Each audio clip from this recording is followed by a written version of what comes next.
Fala pessoal do Quebrando as Bancas, mais um vídeo aqui, todo dia de segunda a sexta, sempre ao meio-dia, quando eu não atrasar, vai ter vídeo novo aqui no canal. Então, o que eu peço de você? Apenas que você curta esse vídeo e que você se inscreva, tá? E não basta só se inscrever, tem que ativar ali as notificações, senão você não vai ficar sabendo quando chegar vídeo novo, tá? E no vídeo de hoje, eu vou comentar para vocês da minha primeira perseguição, né? Eu coloquei no título perseguição para que os leigos também entendessem, né? Mas quem é da área de segurança pública, operador aí de segurança pública, o termo técnico é acompanhamento tático, tá? E pessoal, antes de eu falar propriamente do tema, eu quero falar para vocês uma diferença que existe entre o Brasil e os Estados Unidos, né? Por que eu dou o exemplo dos Estados Unidos? Porque é o exemplo mais próximo que a gente tem, né? A gente está acostumado desde criança a assistir os filmes dos americanos, então a gente acaba criando na cabeça uma falsa realidade de como funciona a polícia no Brasil. É muito comum nos filmes americanos a gente ver a polícia fazendo o acompanhamento tático ali e usar a viatura para jogar o veículo que está fugindo para fora da pista ou alguma coisa nesse sentido, né? De danificar o outro veículo. No Brasil não há nenhum manual, tá? Não há uma lei, não há um decreto, não há uma portaria, não há nada, nenhum regulamento que nos autorize a fazer esse tipo de coisa, né? Que diga, ó, o policial pode pegar a viatura e colidir contra a da pessoa que está fugindo, tá? Não tem nada nesse sentido. Agora, o Código Penal, no artigo que trata lá da legítima defesa ou do estado de necessidade, né? Qualquer um dos dois aí, dependendo da situação, dá para encaixar.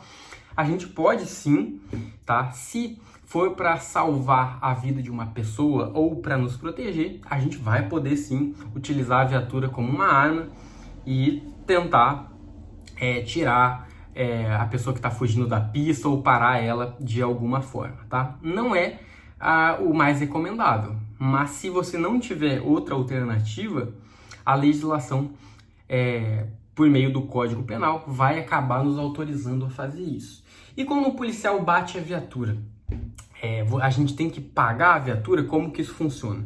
Bom, tem decisões aí da justiça falando que assim, ó, o policial está na atividade policial, está desempenhando uma função em benefício da polícia e ele não agiu com dolo, então ele não deve pagar os custos da viatura, né? Não deve pagar, porque isso está dentro do risco da atividade policial. Então, não tem como cobrar do servidor público.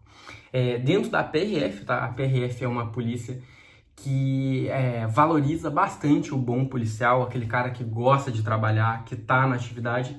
E até o momento eu não tenho conhecimento de um policial que, fazendo o seu trabalho certo, né? Buscando prender uma pessoa, alguém que fugiu de uma barreira policial, enfim, não tenho conhecimento de alguém que tenha tido uma situação de ter que pagar a viatura. Tá? Até o momento, eu ainda não bati a viatura e espero não bater a viatura, tá? Agora eu vou falar para vocês do meu primeiro acompanhamento tático. Cara, no curso de formação, né, a gente tem algumas aulas, né, tem lá a disciplina de CVP. Se vocês jogarem no YouTube aí CVP, vocês vão ver um monte de imagens aí das aulas de condução veicular policial.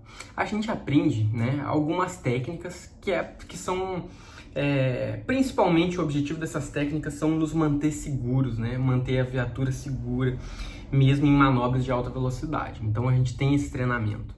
Só que é muito diferente quando você chega numa situação real que você tem que andar em velocidades extremas, né, acima de 190 km por hora. É diferente, né? E no início a gente fica, né, pelo menos eu fiquei assustado, né? É normal, aquela adrenalina alta. E aos poucos isso vai ficando normal, tá? Mas no primeiro caso foi o seguinte, tá? Cara, não demorou muito da minha entrada na polícia. Eu posso dizer aí que isso aí deve ter sido assim, ó, primeiro mês de serviço. Aí a gente estava fazendo um comando, né, uma barreira ali de fiscalização. A cidade era, como é que é o nome dessa? Palmeiras, Tocantins, perto de Estreito, ficava lá na divisa entre Maranhão e Tocantins.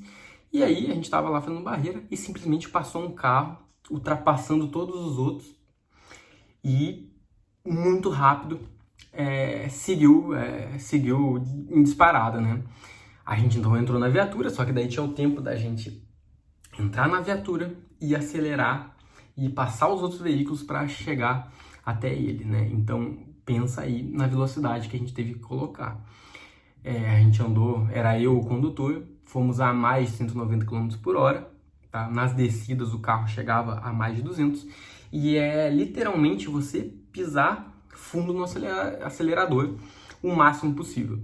Num tipo de situação como esse, né, que a pessoa aparentemente está furando a barreira, a gente imagina o pior. A gente imagina que é um cara que está com algum refém ou que ele acabou de cometer um assalto. A gente imagina o pior, né? A gente não tem como saber se é um cidadão de bem ou um criminoso. Numa situação dessa, a grande chance é que seja um criminoso. E aí a gente passou o rádio pro posto e pediu pro posto montar uma barreira, né? Porque se ele não pegasse nenhum desvio, ele ia acabar passando na frente do posto da Polícia Rodoviária Federal. Aí a gente conseguiu chegar perto dele, né? Demorou um pouquinho, mas a gente conseguiu chegar perto dele. E, cara, adrenalina nas alturas, né? Porque era a primeira vez que eu tava andando numa velocidade tão extrema assim e por tanto tempo, né? É outra situação você pisar fundo no acelerador e não parar. Chegamos perto dele e aí ele já foi diminuindo, né? Ele viu a barreira montada lá na frente, foi diminuindo e parou. Desceu um senhor já meio idoso e pedindo pelo amor de Deus, mil desculpas. Era um médico levando a filha para o vestibular que estava atrasada.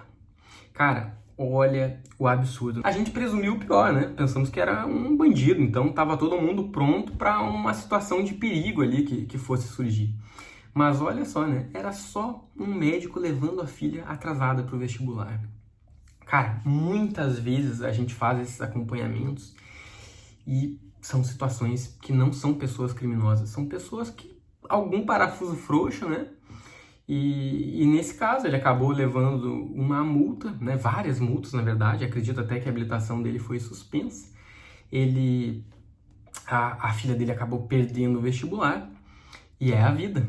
Mas, pelo menos, né, ele ficou vivo e a filha também ficou vivo, né? E, além disso, para ele foi feito um termo de constatação, tá? Um crime de menor potencial ofensivo. Ele não lesionou ninguém, mas ele colocou a vida de outras pessoas em risco, né, com a atitude dele. Então, por isso, ele cometeu aí um crime de menor potencial ofensivo. Não lembro se foi exatamente só essa a capitulação ali, mas foi uma dos crimes aí que ele cometeu.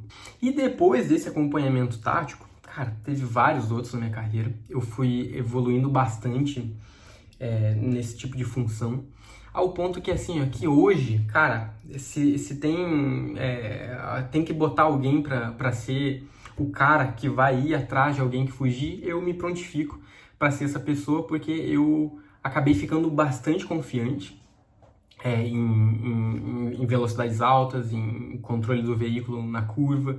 Então, eu acabei ficando bom nisso, né? É muito difícil você passar uma semana ou duas de serviço sem que tenha que fazer um acompanhamento tático, tá?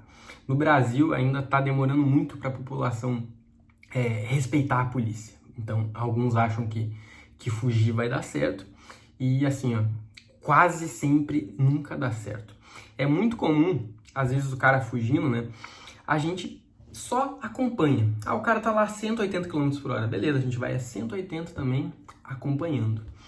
E, cara, a maior parte das situações, o que vai acontecer? Ele tem menos habilidade que nós. E a gente tá muito acostumado já a andar em velocidades extremas, em fazer acompanhamento. Ele não. Então, acaba que ele colide, né? Ele se acidenta e nós não. Então, a gente vai lá e prende o sujeito e faz uma série de multas.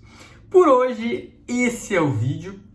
Espero que vocês tenham gostado, espero que acrescente alguma coisa aí para você sobre as curiosidades de como é trabalhar na PRF, e no futuro, se vocês quiserem, eu posso contar aí sobre outras histórias de acompanhamento tático. Comentem aí o que vocês acharam do vídeo, alguma situação que vocês já presenciaram, se vocês lidam bem com essa situação aí de andar em alta velocidade. Enfim, grande abraço e até a próxima.